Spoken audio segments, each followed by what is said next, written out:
Welcome in, everyone. Our Refugees podcast. Ted here. John back, returning, back from his various travels that he does around our somewhat feeling less great United States right about now. But he's still here. John, welcome back. Hope you had a nice little break from the show. I manned the caves. I did 30 minutes of me just talking to myself. I've been there. It's tough. I appreciate you carrying the logs for the both of us. Yeah, no, it was. I was hoping I'd come back after like a 5-0 victory for DC United just to pick apart with 75 people watching the live stream and comments. So unfortunately, it's not what we're talking about. That's okay. I'm still happy to be back. How was your weekend? I was busy, man. It was Henny Derby, of course. Got to watch that live. So I watched the DC game kind of afterwards. So I think I watched like the last 20 minutes of the game, and so I missed most of it. And but yeah, went to the Kickers. Unfortunately, lost, but still a fun time. It's fun to see live soccer again. I get to see that now on a regular basis, so I'm enjoying that action. But other than that, man, I hope your weekend was good. A little bit restful after traveling, and it was very restful. It was the most restful weekend I've had in a while, which I'm not complaining about at all. Not certainly time. Watch some soccer, watch a lot of baseball, which I'm sure you love. The first week is basically just all I'm doing is watching even random baseball teams. Tonight I want to watch. So the Oakland A's are now the Sacramento A's, although I think they're called the California A's, but they're playing in West Sacramento, right across from the place I used to live, and I used to live in apartments right across the street from the baseball stadium. And I would give a lot to be at this tiny stadium hosting a Major League Baseball game tonight. It's hilarious to me that they're doing it. I love it. It's so stupid. That's so dumb. It's exactly the kind of thing I love about sports is things that are stupid that should not exist. And this is one of them things.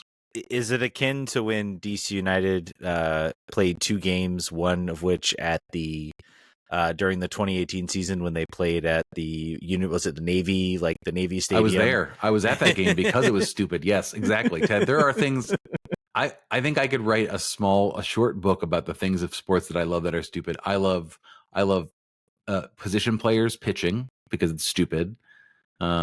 I love triples. I love anything that shouldn't happen. I love goalkeepers taking penalties. Anything stupid. And playing at Annapolis is stupid. So I had to be there for that. To your point. And then the Maryland Soccerplex was the other one. I think it's the last professional game there was at the Maryland Soccerplex. DeMarcus Beasley complained, and then they were like, not to discount the Maryland Bobcats, who of course played. I know there's some Maryland Bobcat fans who are also DC United fans, so not to discount them. And I'm pretty sure I think the Spirit had some games afterwards there too. So I should probably just stop talking and not bring that up. But it's okay. The ghost of Boyd's will haunt you either way. I've been to that stadium too. I saw a Spirit game out of that stadium too. All right, you can tell we're definitely not interested in talking about this DC United game. Or maybe we are interested. I don't know. DC United 2-1 loss to the Columbus Crew. Troy the Sane kind of talk a lot of the negativity we're seeing. I found it interesting because there was a lot of negativity I felt in the Discord, through social media, people calling for Troy to be fired. And I was like, man, this game must have been awful. This must have been Columbus dominating the game. Maybe DC picks up a quick goal, but just overall, just not good. And to my surprise, it really wasn't that. Troy Lesane talked about it in the postgame. He said he thought this was the best played game. Matt Doyle, social media, talking about he thought this was their best played game. John, where do we fall on this game? Where do we fall? Obviously, disappointing result. Are we taking any positives? And I'm gonna fight for those positives. Yeah, I mean the goals were stupid, right? They conceded against a much better team. They conceded a goal that I think horrible turnover by Pirani, a shot that should have been saved by June, I think, right, sort of right at his feet, and then a deflected goal from outside the 18. Which what are you gonna do? There's just nothing. They outstripped them on XG. They should have scored more. Benteke had his typical handful of chances that he converted one of. I don't know. I think the Orlando game was much worse, both in scoreline and also in what Orlando is, and then what Columbus is. So, yeah, I don't know. I mean, it's a bummer because it's just consecutive losses, and that's never fun. And to be so close, to be competitive against a team that's better than you at home, like you're like, all right, this would be one of those games we could draw and be happy, as opposed to the games early in the season when we drew against teams that were going to be worse than us, we thought. Yeah, I don't know, man. I think people are just mad that we're now into April and we don't look threatening. Really, we don't look altogether more together or offensive. And some of the players that were good last year are not being good. Some of the players we hope to improve have not really improved. Joao Pedro's really good, though. People should be happy about him. I mean, if nothing else, be happy. They seem to hit something. Hit something with him. Yeah, and that's the game. I thought he was not really that effective against Orlando. Then again, nobody was. In this game, he was excellent. Of course, he picks up the assist. Just really threatening, sort of in the, driving to goal, putting himself in good positions. Even Pirani, I dare to say it, had some moments. He still is like really good on the dribble.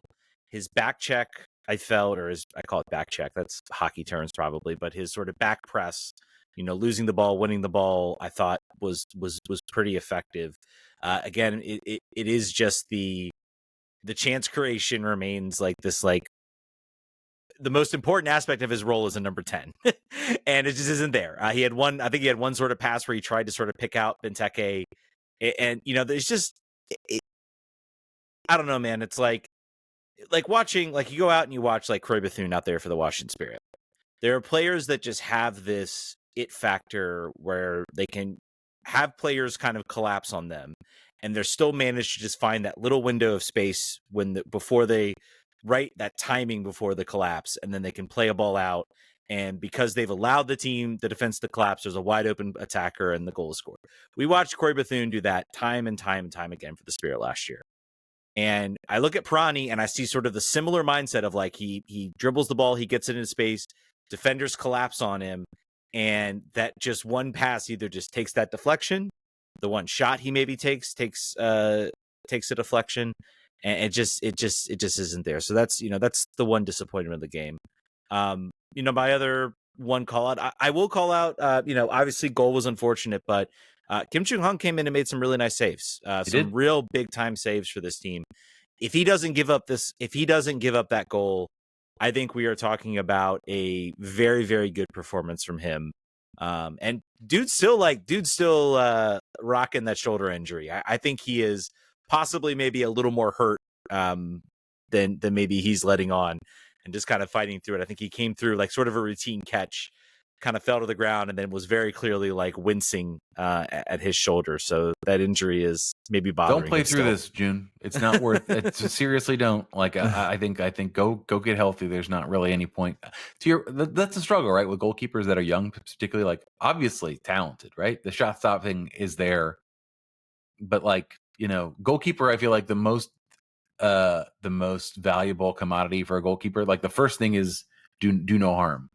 Like, make no easy mistakes. That's job one. And then the next step of the ladder is make saves that no one else can make. And step 3 is be able to distribute the ball in a way that no one else can do. And 4 is do all of the things.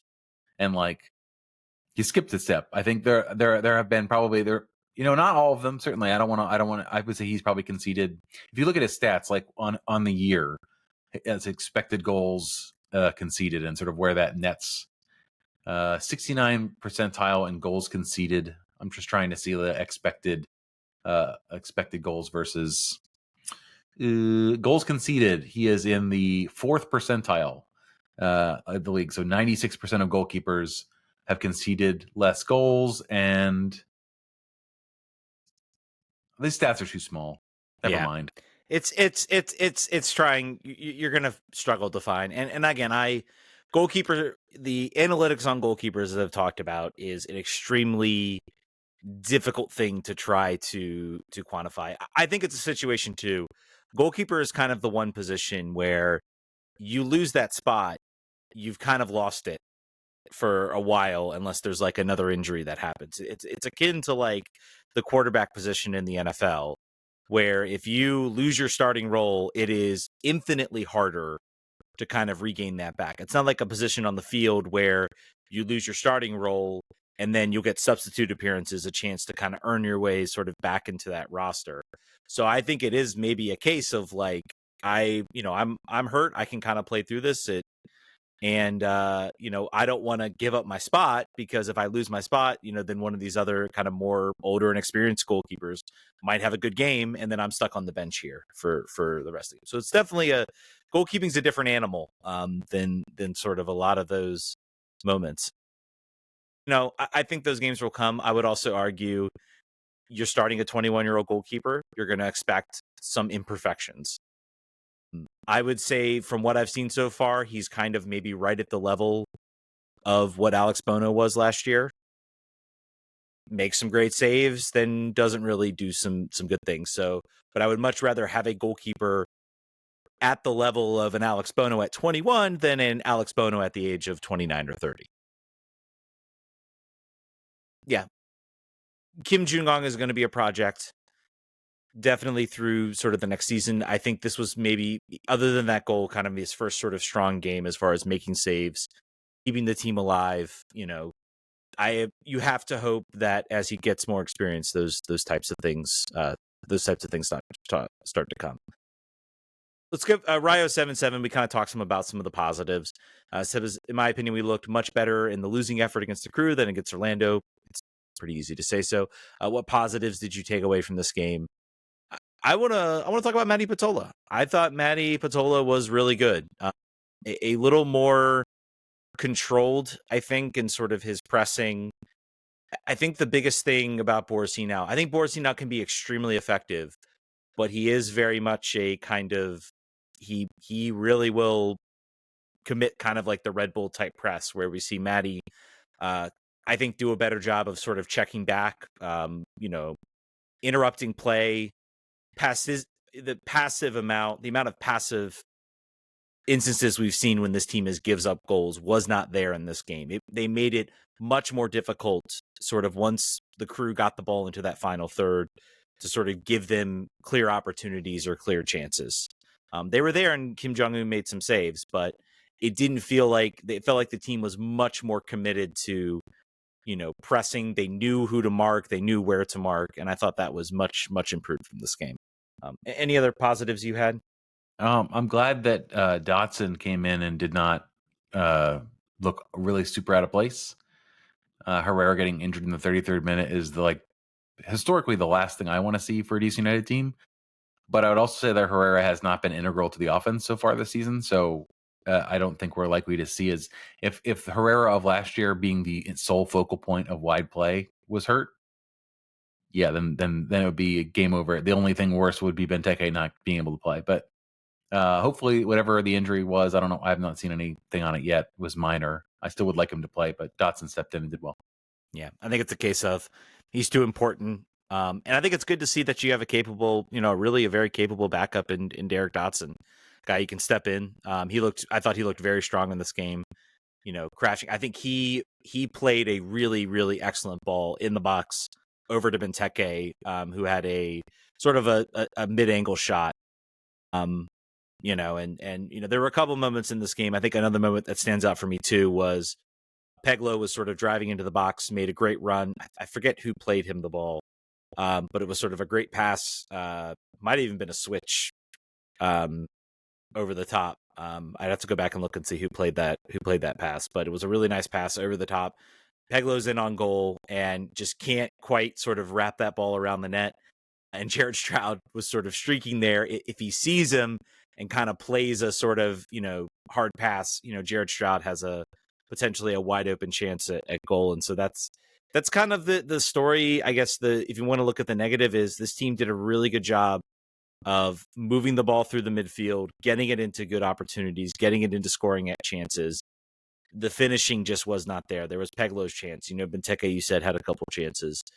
The finishing was really the story in this game. And even, I think, Pirani certainly had those chances. Sean Bassard says, passing the opposition half, especially the final third, was horrible. Can it be fixed or coaching talent, or is it a talent issue?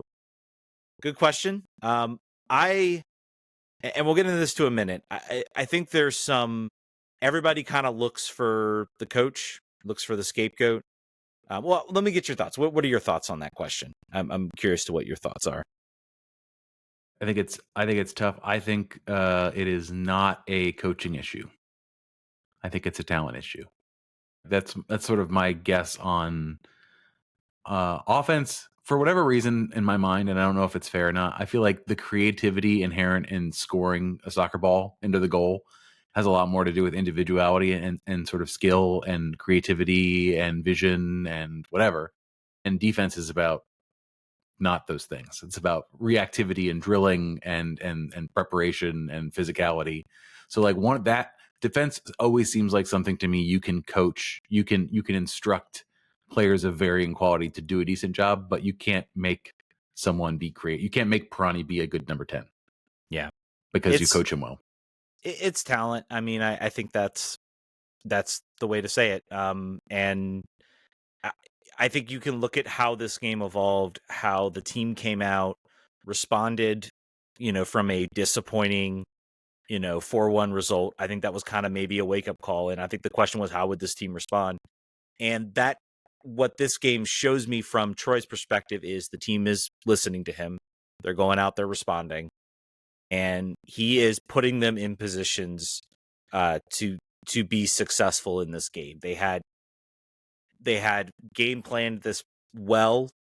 They went out and they were dangerous. They created chances. But when you look at certain individual moments, you look at Peglo, if he picks up his head, looks a little to the left, he sees Jared Stroud right there, lays off the ball, we might be talking about a different game. You look at obviously some of Pirani's misses and his passing. Those are the types of things that you just can't you can't coach. Those players either have it or they don't. And so I don't think there's a lot you can put on Troy for this game. I think this is all individual. And there was some unluckiness to it.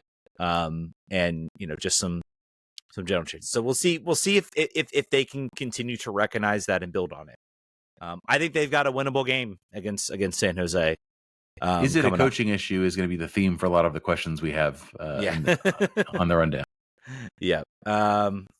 Matt Doyle, we talked about this from Brandon Bergeron. Matt Doyle says, this was the best DC looked all season. Section of fans want Troy gone. Who's closer to reality?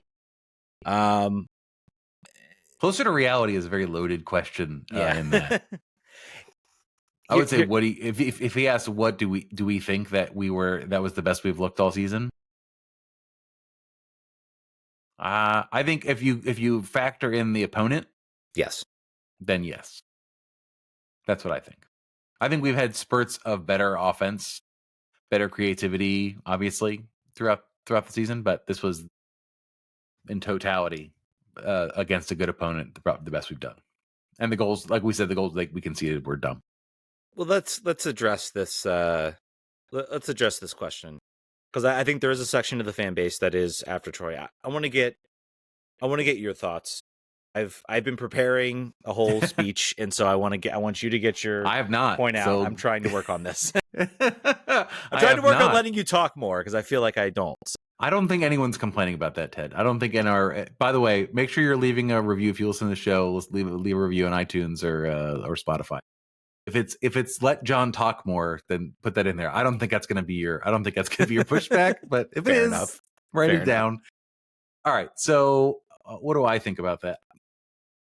Ted and I were talking about this before the show. If you do recall, my wild predictions was that Troy would be fired at some point in the season because of an underperforming Benteke and a soured relationship. I don't think that's going to be it. It's possible. It would be stupid. It would be really dumb. Do you want me to get another reasons why? I don't want to steal your thunder on your speech. No, I don't think you will. So go ahead. Okay. I think if they made a panic move, if they said this is unacceptable, we have talked about changing the culture here, and we're going to be winners now, so we need to make a move at head coach. I don't know. I feel like the answer I always say that when you're going to fire the head coach is like, all right, well, who's going to make the playoffs with this team necessarily? Like as it currently constitutes, you offer a coach right now 1 DP and this roster, and be like, hey man, come on in. The expectation is not only playoffs, but we want exciting soccer, and we want it right now. And we want it before you have a chance to do anything in the window. And we just fired the guy that said that he was going to build us over time because we're so impatient. If that, to me, if that decision were to happen, it would not be from Allie. I feel like Allie is too invested in the project to make a move like this. If we had a weird ownership intercession here, that would be strange to me, because they had been previously so okay with mediocrity, and they've not made a big expenditure change in the investment in the team. So if they were to all of a sudden start spending $30 million a year on transfers for their 3DPs or whatever it was, then you could say, yeah, ownership has the right to pull the plug here if it doesn't go well because of the investment they've made. That's not really what we're doing. It's really, it's really like it's smart buys and buying down debt and getting your GAM back in order. So to make a move here, to me, without the locker room being lost, which it does not seem like it is, that's the only way I think you got to get rid of him, because there's like a player mutiny going on here. That's how I feel. Yeah, that would be, and so if they did this in April, this, to me, when Ali Mackay stepped in, there was a recognition. And it wasn't outwardly, but it was like, hey, we've been doing things, and there's been sort of how we've seen sort of them approach this roster build. There's been a rush job for the past 5 years. It's been stops and starts, rebuild, hiring a coach, firing a coach, starting over a rebuild, going through a rebuild again, trying to quickly rebuild. And it's why this team has missed the playoffs. You look at the last time this team committed. They committed to, we're going to start rebuilding this roster. It was 2017. Mid-season of 2017, they made those signings. That built all the way into the summer window of 2018. And that was, the culmination was, bringing in Wayne Rooney, having Acosta, having Lucharu. They made the playoffs, as the fourth team in the East. They made the playoffs in 2019. It's the last time they made the playoffs because they committed to some type of rebuild. And that brought them some monicum of success. It wasn't great success. It wasn't, out of this world success, but it was, they made the playoffs, which they haven't done since then. That is the last time they've done this. And then the past time it's been, we're going to start the rebuild with Ben. Nope, Ben's not working. We're going to get rid of him. Now we're going to bring in Hernan Losada. Okay, we got to get through, we had all these contracts signed. We got to get through that. Nope, we're going to fire Losada again. And then, okay, and then we're just going to bring in Wayne Rooney for a year. We just got through this, what would be the second year of Wayne Rooney's contract. To just make a move like this, I think, would be completely rash. It would go completely against all we have heard from Ali Mackay. It would make me not trust any more words out of Ali Mackay's mouth. I'd be like, that's it. I'm done. What's different? You're doing the same crap that you've been doing, that the old regime was doing for the past 5 years, and it's been terrible. I think you have to stick this out. I think, we'll get into this. DJ, I think DK in the Phil, I'm assuming it's DK in Philly, up on our Discord, says apparently on the Best Soccer Show Patreon with Jason Davis, great guy who covers a lot of American soccer, said he's speaking with someone deeply familiar with DCU. He says, not sure if they're affiliated with the club, but said if things keep going as they are going, Troy could be fired in a month or so. I don't know who he's speaking to, who he's talking to. That seems incredibly rash. I think especially after this performance, I think you would be crazy. You would see some things that are working. The team is still bought in. And you look again, like you talked about, the roster he's been given. I mean, what are the grand expectations of what he's been given? The team is apparently, the only thing that makes me wonder is, the team is sitting on a DP slot. I don't know if you heard the interview with Troy Lesane on Pitch Pass. Maybe they are looking at an actual designated player move before the April window. We haven't seen any of that. We'll get into some names that have been thrown around by fans, as crazy as they are. But no, this would be, I would hate this on so many levels. It would completely depress me for like the rest of the season, because it would just feel again like more of the same. And I know fans are frustrated. I know fans want to win. They say, I hear people all the time. I was like, this has been 10 years, but just because people are saying that online, doesn't mean, and I understand what those people are feeling. But at the end of the day, if we keep just like shuffling in coaches in and out, we're not going to solve the problem. Look at what Montreal is right now. Montreal's actually made the playoffs more recently than we have. And they're a mess because they just keep shuffling coaches in and out. We have 3 times as many points as Toronto, Montreal, LA Galaxy, Ben Olsen's Houston Dynamo. We have 6 times as many points as the now Peter Vermes less Sporting Kansas City. A lot of teams are bad right now. And I think, who would you rather be as a DC United fan? Would you rather be Montreal? Would you rather be Toronto? Would you rather be the Galaxy? I would probably that one maybe. But Houston, the Galaxy won a trophy last year. They got the MLS Cup, so they're paying with their you know. You take that one on the chin, it's fine. But I would rather want to be a Dynamo fan right now. I wouldn't want to be an SKC fan right now. I feel like we are on the trajectory that we are on is better. But if you fire a coach, then it's not about a vision, and then you just have to look at this roster, and then you're like, well, damn. At least I am. Like I'm relying on a upward trajectory arc that is all about we're buying players to fit this coach's and this GM's philosophy, and if you get rid of this coach, then I'm like, well, then why? Then I'm really gonna get mad about having to watch Gabriel Prani every week. I'm really gonna get mad about it. If there's not even if there's no payoff in this, and I'm just having to watch it, I'm mad. Same with Jarrett Stroud. Same with a whole bunch of players in this roster. What is the point of this guy if it's not to build to some other thing? And that's, some people want to win, and they only see week to week, and they say this is bad. We're losing games. We're out winning games. I want to win games. I want to win games too. But I've also tried to recognize that this team has done this, short-term thinking, like signing, and that's how we got last year's roster, which was a mess. At the very least, we talked about, I think around this time last year, we're like, if this team has, 3 substitutes heading into this year, something has gone horribly wrong. Right now, they appear to have room, and they appear to be bringing in players. We had that one situation in the first game. Hey, you got your prediction right, John. Congratulations. I'm on a roll, baby. It has not repeated itself. There have been healthy players that have not been made the 18. Gavin Turner being one of them. This is how it should be. This is pod racing. This is how we do it. By the way, just as a thing about how ridiculous it is to make predictions and how crazy MLS is. If I had given you 100 guesses to pick the top 5 of the Western Conference, and you would not have told me in those 100 guesses, Vancouver, Austin, San Diego, Minnesota, and Colorado as your top 5. Would not have happened. Even a random number generator wouldn't have got me that in 100 guesses.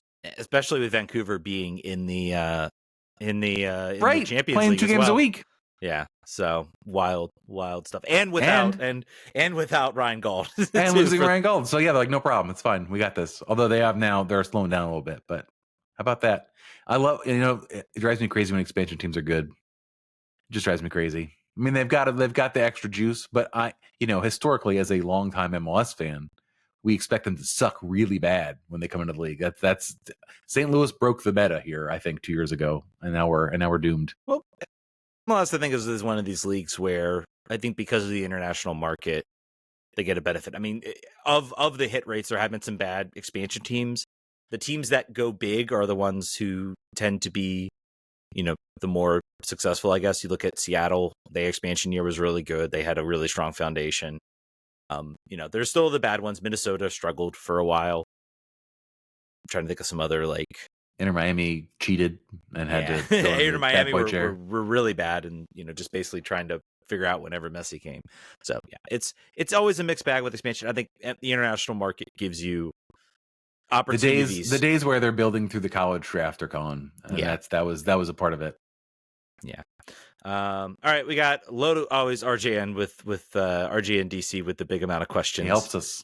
Let's talk a little bit. I feel like everybody, the loss and everything else, the game, where I think I can pinpoint the moments when people being positive maybe about this performance started to fade, and that's kind of in the last 15-20 minutes of that game. And so everybody kind of remembers that because there was a lot of talk. Says, do you think DC United players are too differential to Benteke in scoring chances, looking to pass Benteke when he's guarded instead of taking the shot themselves?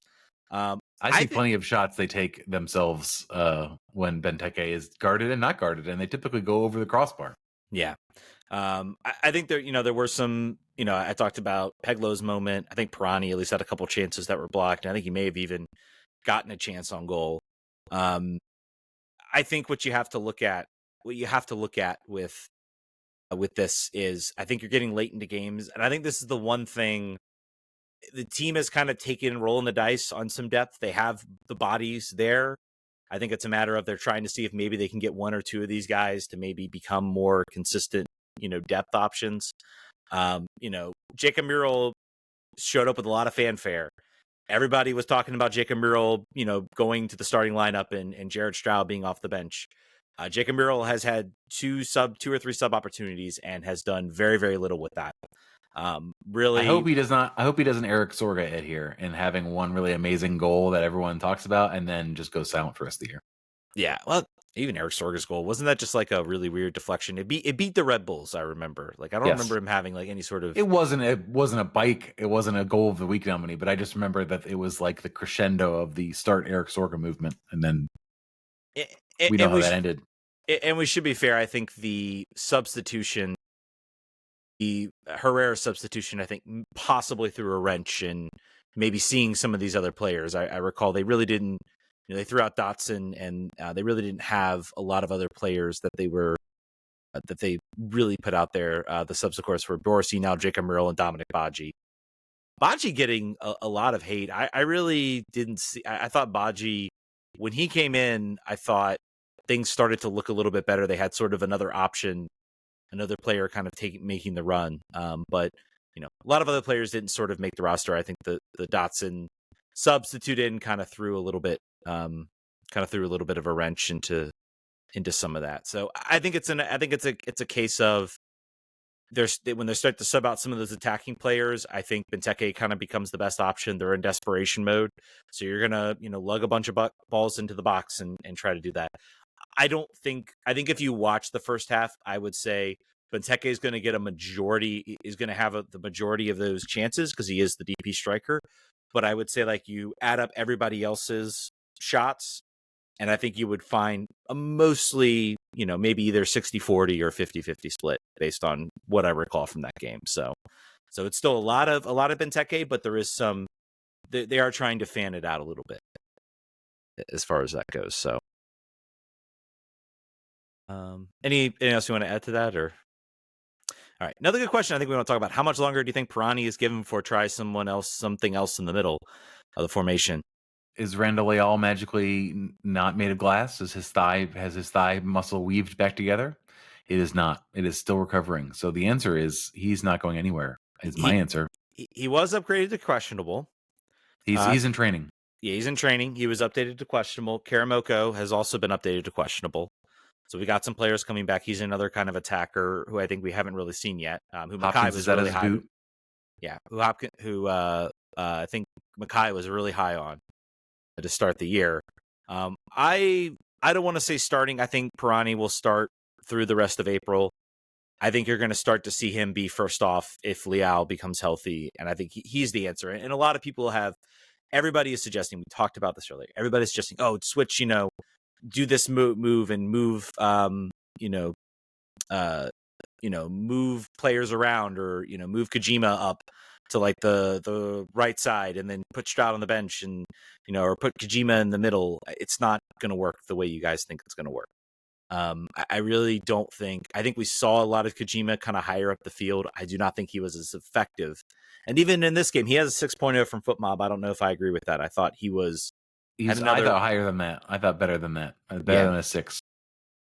Yeah, just in his ability. He's getting better too. I think he struggled early on with his sort of checking back, and I think I look back on the Orlando game, the Chicago game, or I guess whenever he started to sort of play that role, he struggled kind of recognizing when to sort of press and actually like pick up runners, and that's what led to a lot of goals. He was much, much better in this game. So this is a smart player. This is a guy who really puts in a lot of work and looks to improve, and very coachable in the way. And I think moving him anywhere else in the field, you'll limit a lot of his benefits.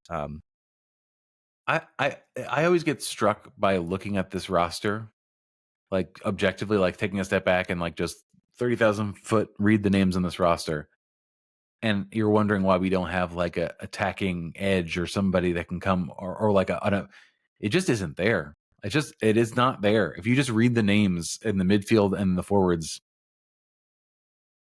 It's not a matter of coaching. It's not a matter of what formation you're playing. Is the horses are not there. That's really the situation in my mind. Another question from our GM. Was Kojima and the Peltola partnership the best center midfield combination DC United's field this season? Do you think we're running out again against San Jose? I expect, assuming everybody's healthy, same lineup is going to be for San Jose. I think he has indicates this was his best performance. So I think he's going to do that. So obviously talked about Troy Lissane's interview. I don't know if he had a chance to wasn't a big much, but kind of sort of explaining. It seems to me like the team is kind of holding out that 3-3, and there might be some differences in how I'm sort of interpreting how this rule works. Maybe it's you claim it and you have to hold it through the window, and then you can make your sort of decision and get the million in game. You can't be 2-4 and then switch it middle. I don't know. Who knows how it works? It's all Calvin Ball stuff. But DC is on the 3-3 model. They have an open DP slot, presumably an open international slot if McNulton gets his green card situation sorted. And there's a name that's come up, Gio Reyna. DeCanfield says, I've not heard this. Well, no, there's no rumor on it. They made it up. Okay. Yeah, this is all speculation. All speculation. Made it up. There's talk about him in MLS. But let's talk about it. Gio Reyna says willing to come to MLS. Should we pursue him as a big blockbuster signing? What's his value? / how much is ownership willing to spend? If you're Alan McKay, do you pursue him? No, I don't. You know what team would accommodate a Gio Reyna, struggling for fitness, talented, but maybe not going to work both sides of the ball or be fully committed to the team necessarily long term because he knows it's just a conditioning stint, basically. A team that has 9/10 of the way there. A team that like a change in like the formation or the way that they're going to play is not going to disrupt things in a major way. This is not going to fix. This does not fix what's broken in my mind. I think you feel differently. You might want to go with this. If he's there, man, that's a big. He's an extremely talented player on the field, and I would have some questions about his ability to back press. We've seen Pirani do it very well. That it would be a signing if he's there, if he's willing to come. I mean, I would think you would at least talk. You would at least see about it. He would be an incredibly talented player to have here.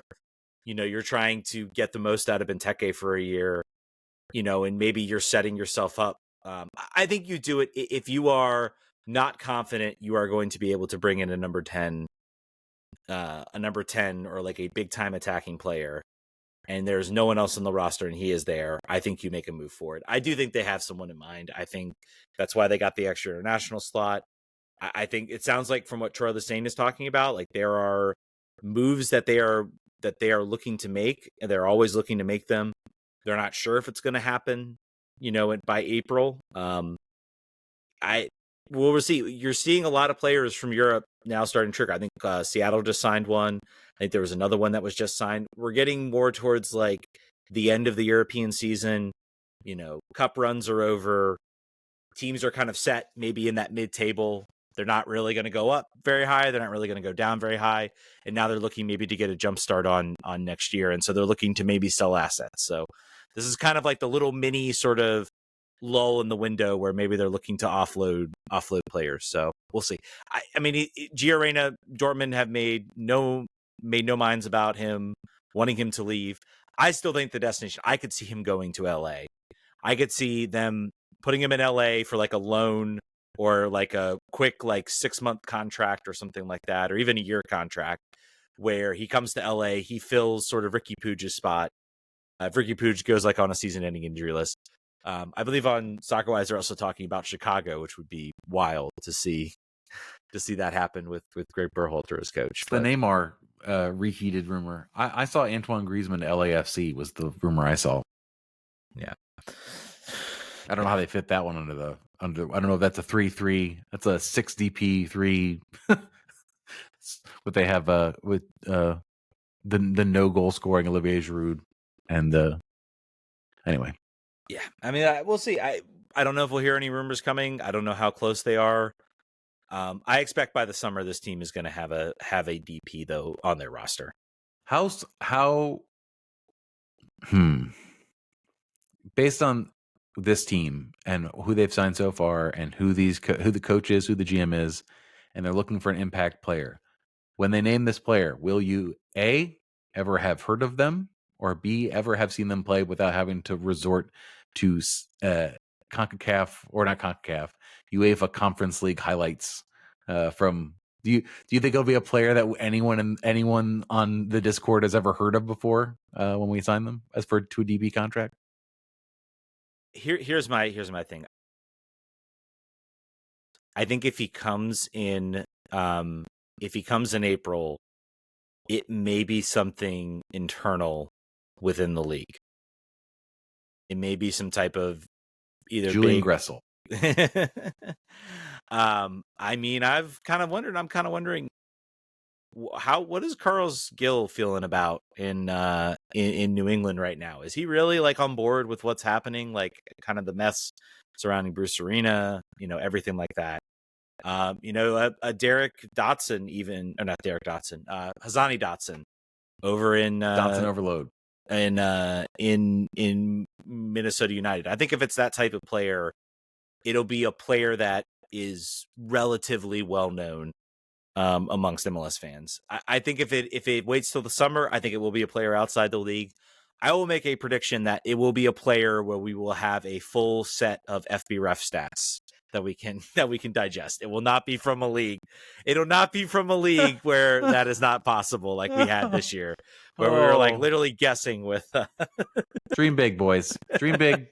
Dream big that the stats are actually recorded in the internet. Man, that's a good one. That should have been one of your big predictions at the beginning of the year. That's a good one. We'll see that prediction right. Hold me to that. A player who both has played enough games to have a 365-day comparison, and B, plays in a league in which stats are compiled and captured and compared in every. And I can watch at least a level of conference league. I can watch a conference league game. All right, Rich Myers, you asked a lot of questions here. Apologies for not getting to you. And I do want to ask, he seems a little more negative. Why do we defend so passively? Even our center backs, we back off so much. Basically, let them run with the man with the ball and do whatever they want. Pressure the ball. Do they need to press the man and stop or slow progress and then continue backing up? I think you saw a lot of the remedies need to come from the center of midfield. In that regard, the defenders are trying to back up to try to keep the ball in front of them, conceding space because they want to mark whoever attackers might be there. You need your midfielders, you need your Kojimas, your Peltolas, your Boris Inaus to be checking back and sort of interrupting that play. Even your Piranis as well, maybe sort of in that sort of middle third of the field, to be, actively trying to win that ball back and sort of slowing the progress up and preventing that. They were very much unsuccessful in that regard against Orlando. They were much more successful about that against Columbus, and it showed in the chances that they were generating. So, I think that was a worthy question, because I think after the Orlando game, definitely something we saw. Anything else you want to, I guess, touch on with DC United about this game? Anything? Nope. Hopefully San Jose breaks the. Are they going out to San Jose too, right? Yeah, they're going out to San Jose, man. This is the 30th anniversary for anniversary game. It's supposed to commemorate the first ever MLS game. Hopefully, it's a better result for DC than a 1-0 Eric Winalda goal. And we might be getting. Oh, we didn't talk. We might be getting a third kit too.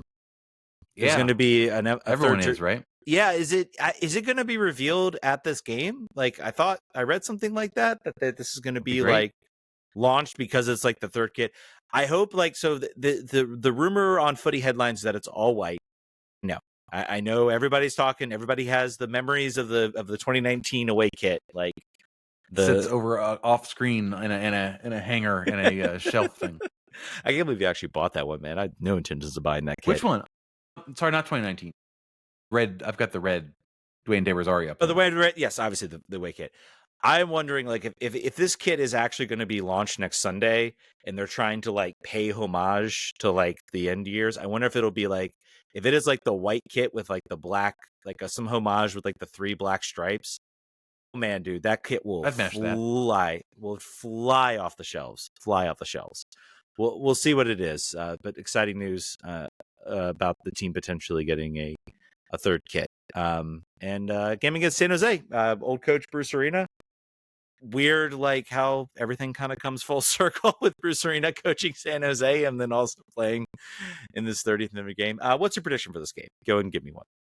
Well, I wish I were there with the Left Coast Legion. I've probably seen more games at that stadium than any other non-DC stadium for soccer. I think probably like 3 or 4 games I've been to there. I'm gonna say, for the sake of wanting to do this show next week, I'm not gonna predict what I was thinking earlier. I'm gonna say 2-1 DC. Both goals Benteke.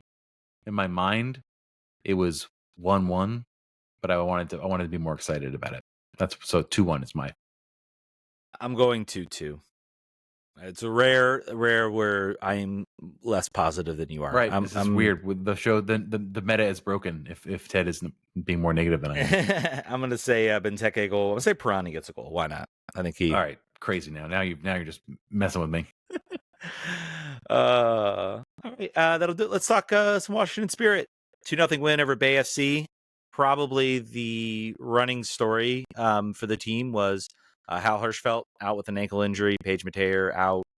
A lot of injuries for this team. Kate Wiesner hip. Rose Kawasi also out. So a lot of injuries. And of course, Corey Bethune still kind of working her way back from her injury.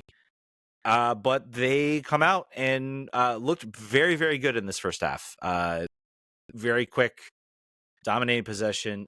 Want to say Mira, her like free kick service. I don't know if it's been noticed, but she's able to place a ball. And had a couple opportunities. Like one first opportunity, she gets a free kick, plays it right to Hatch's head. I think that's something maybe that's been kind of missing from the team. They have Santos who can, what's in the shooting range, she'll put it in the back of the net. But I don't think they've had a really since Sam Staub left, they haven't had a real like pinpoint delivery. And maybe that's been a reason why Hatch has suffered so much, because she is about as close to like kind of a target type number 9 as you're going to get. Interesting thing. I thought that was interesting, and maybe something we'll watch. Any thoughts you had about this game? Or Super happy for Hatch. She had an opportunity before she scored 2. She had another opportunity to score the first one, so she could have had a first half hat trick on all headers, which is kind of wild. It's great that she is finding the back of the net. I don't know the number. They said it in the broadcast. Was it 60 goals? It was a high number. She's very high up in the league, sort of on her career stat line.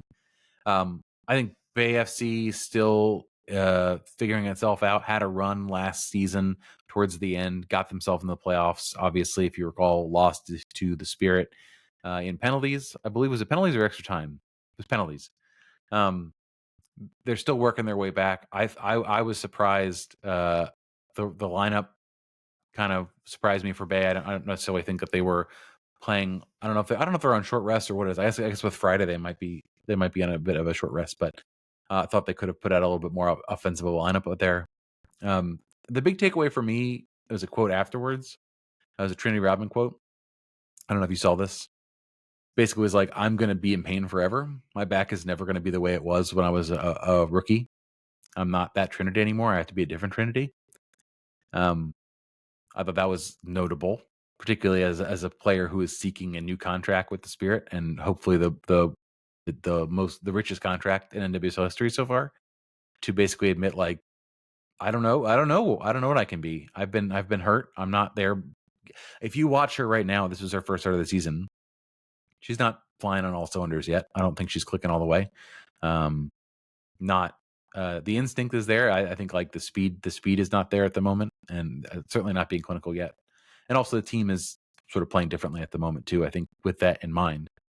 But I think that's notable to watch for Spirit fans. They're at a certain point, this team only went as far as Trinity. Like she was the offense and the defense on the wing. She would dominate the game every single time. And I think what she's trying to say is, I don't know where I'm at yet. And I think that we need to be prepared to sort of spread the things around, and that's what we're seeing so far this year. She hasn't been the reason why this team is winning it per se. Um, the injuries are not good. Obviously, that I think they're slowly starting to come off of that. I think in the last game there were some players who made their first appearances off the bench. I personally am excited that McKenna Morris is getting as many minutes as she's my favorite player on the team, outside of sort of the players who get all the attention with national team call-ups and all that. I think she is serially underrated, and I think she's a great chance creator, great cross of the ball, puts her nose in the right spot. I think it's a good story that Chloe Ricketts continues to get minutes after I would say, campaign for the last 2 years of the show. Like, just please, God, play her or send her away. And now she's getting in pretty much every game. So that's cool. And then the last thing I wanted to talk about was still that I think Rebecca Bernal is the best signing of the offseason. And it's not close. I think, obviously, a lot of the players they signed, they loaned off immediately. So that's not hard to beat. But I think she is an impressive player and has an ability, because of her versatility, to them to switch to three in the back at any point during the game without having to make any changes. She can just sort of float between the six and the third center back position. So I think that benefits them a lot, allows the fullbacks to get forward a lot more. Gabby Carl hurt herself. I think it was a hand injury, they said on the Yeah. It didn't look like a hand. I was surprised that if it's a hand, then I expect her to be back next week, whatever it is. Yeah. So that's the good side, I guess. Yeah, talking, I guess the only thing, you talk about the injuries, I think they really missed Hal Hirschfeld, center midfield. The second half, the first half was great, and then the second half, they kind of backed off, and it was, majority of that game was all Bay FC. They got very fortunate. There was a foul call, rightly so called, and I kind of got a little bit, the announcers were like, oh, I don't know if you, like she knows what she's doing there, and I'm like, yeah, but the attacker can also run around her. She doesn't have to lean in and shoulder challenge her right in the back. Like, sure, yes, she is trying to hold up the attacker, but come on, you can move around that. It's needless, to say the least. Like, I don't think it really would have impacted the play. And it's a foul, and it's in the run of play, and the goal was rightly called back. I think there was another offside that was very, very close. So maybe, I don't know. I look at this game, I look at that first half, great first half performance. The second half performance, I don't think was as good, and it leaves me a little concerned kind of going forward. I'm like, I feel like, maybe it's just me being impatient. I'm like, there's so much talent. They should be controlling games, but, maybe I'm sure Jonathan will tell me, simmer down there, bud. It's going to be fine. As long as you're getting points while you're figuring it out, you're playing, and just like the way this, obviously the Kansas City game was going to be tough no matter what because of the roster. And I think maybe later in the season when they have it more put together, they're going to be more of a threat, and when they're not injured, when they have their full roster back. But yeah, I'm happy. I'm happy they were able to get 3 points. I'm happy they're continuing to test their depth and getting opportunities. I was going to say Kundananji not starting, I think, was a surprise, coming in the second half and being dangerous. If they had seen her for full 90 with Oshuala, I think that has always concerned me as a Spirit supporter watching the two of them play at the same time. They're very good. But yeah, I think you got to feel pretty good at where they're at, and hopefully week by week we're continuing to see more players come back. I think Stainbrook, did she get in this game? Yes, Yeah, she did. played. She played. So that was her first appearance back from the injury. So maybe you're going to get one back every week, and we can sort of start to see these players who are either short-term injury players or rookies that were not ready to play, can get them off the game day roster back to sort of where we would have assumed they would have started at the beginning of the year. Yeah, and to your credit, I will argue a little bit. You're saying Bernal's the signing this season. I think Mura has been everything we needed her to be, considering Andy Sullivan's out. I think she little rough, I'd say, in the first game, and then she's really kind of settled in. Like I said, that service off the set piece is lovely to see. I think that's going to help out a player like Hatch find more goals. Again, I think it's going to be about getting this team healthy, and when we see. I think unfortunately, when Bethune is ready to go, she slots right in next to right to Mura. I'd be very curious to see how this team lines up, because Bethune is that one player that can just kind of change everything. with just how creative she is as a number 10. But it might take her a minute to get ready. She's been out for a while. It's going to take a while for her to gain fitness. So, and I still have not seen her and Santos play on the same field and do well together. Both of them do well yet. In the little time they had together in the field before she got injured, I thought that they were worse when they were both in the field than when one of them was on and one of them wasn't. So hopefully they've got to figure that out, obviously, and they will. Yeah.